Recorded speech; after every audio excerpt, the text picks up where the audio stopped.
Top 10 ನಲ್ಲಿ ಮೊದಲನೇದಾಗಿ ನೋಡೋದಾದ್ರೆ ಲೋಕಸಭೆ ಕ್ಷೇತ್ರಗಳ ಮರುವಿಂಗಡಣೆಯಿಂದ ಕರ್ನಾಟಕ ಸೇರಿ ದಕ್ಷಿಣದ ರಾಜ್ಯಗಳಲ್ಲಿ ಸೀಟುಗಳ ಸಂಖ್ಯೆ ಹೆಚ್ಚಲಿದೆ ಅಂತ ರಕ್ಷಣಾ ಮಂತ್ರಿ ರಾಜನಾಥ್ ಸಿಂಗ್ ಹೇಳಿದ್ದಾರೆ.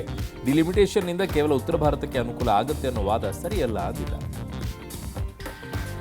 ಸವದತ್ತಿಯ ರೇಣುಕಾ ಯಲ್ಲಮ್ಮ ದೇವಸ್ಥಾನ ಪುನರುಜ್ಜೀವನಕ್ಕೆ 18.37 ಕೋಟಿ ಅನುದಾನ ಬಿಡುಗಡೆ ಮಾಡೋದಕ್ಕೆ ಕೇಂದ್ರ ಸರ್ಕಾರ ಮುಂದಾಗಿದೆ.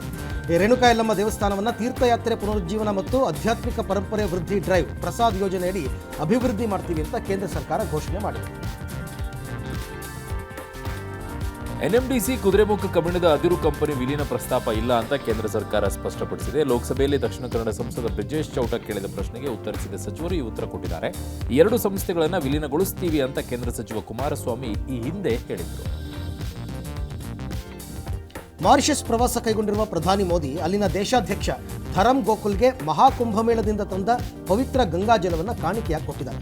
ಇದೇ ವೇಳೆ ಮಾರಿಷಸ್ನ ಅತ್ಯುನ್ನತ ನಾಗರಿಕ ಪ್ರಶಸ್ತಿಯನ್ನು ಪ್ರಧಾನಿ ಮೋದಿಗೆ ಅಲ್ಲಿನ ಸರ್ಕಾರ ಘೋಷಣೆ ಮಾಡಿದೆ. ಈ ಗೌರವಕ್ಕೆ ಪಾತ್ರರಾದ ಭಾರತದ ಪ್ರಥಮ ಪ್ರಧಾನಿ ಎಂಬ ಗರಿಮೆಗೆ ಮೋದಿ ಪಾತ್ರರಾಗಿದ್ದಾರೆ. ಈ ವರ್ಷದ ಜುಲೈ ಹೊತ್ತಿಗೆಲ್ಲ ಪಾಕಿಸ್ತಾನ ಇಂಟರ್ನ್ಯಾಷನಲ್ ಏರ್ಲೈನ್ಸ್ ಮಾರಾಟ ಮಾಡ್ತೀವಿ ಅಂತ IMFಗೆ ಪಾಕಿಸ್ತಾನ ಭರವಸೆ ಕೊಟ್ಟಿದೆ. ಆರ್ಥಿಕ ಸಂಕಷ್ಟದಲ್ಲಿರುವ ಪಾಕಿಸ್ತಾನ ಕಳೆದ ಅಕ್ಟೋಬರ್ನಿಂದ ಏರ್ಲೈನ್ಸ್ ಮಾರಾಟ ಮಾಡೋದಕ್ಕೆ ಪ್ರಯತ್ನ ಪಡ್ತಿದೆ. ಆದರೆ ತಗೊಳ್ಳೋದಕ್ಕೆ ಯಾರು ಮುಂದೆ ಬರ್ತಿಲ್ಲ.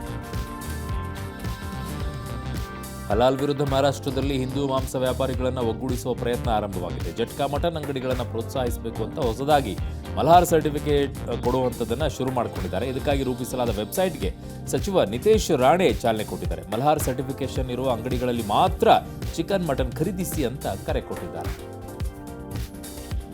ಬಿಜೆಪಿ ರೆಬಲ್ಸ್ ಟೀಮ್ ದೆಹಲಿಯಲ್ಲಿ ಬೀಡುಬಿಟ್ಟಿದೆ. ಈ ಹೊತ್ತಲ್ಲೇ ಬಣದಂಗಲ್ ಭಾಗವಾಗಿ ರೇಣುಕಾಚಾರ್ಯ ನಡೆಸ್ತಾ ಇರುವ ವೀರಶೈವ ಲಿಂಗಾಯತ ಸಭೆಗಳಿಗೆ ಬಿಜೆಪಿ ಅಧ್ಯಕ್ಷ ವಿಜಯೇಂದ್ರ ಬೇಸರ ಹೊರಹಾಕಿದ್ದಾರೆ.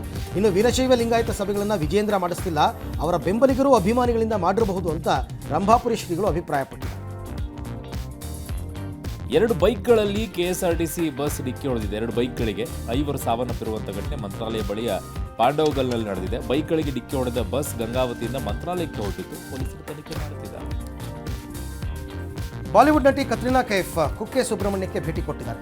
ಶ್ರೀ ಕ್ಷೇತ್ರದಲ್ಲಿ ಸರ್ಪ ಸಂಸ್ಕಾರ ಪೂಜೆ ನೆರವೇರಿಸಿದ್ದಾರೆ.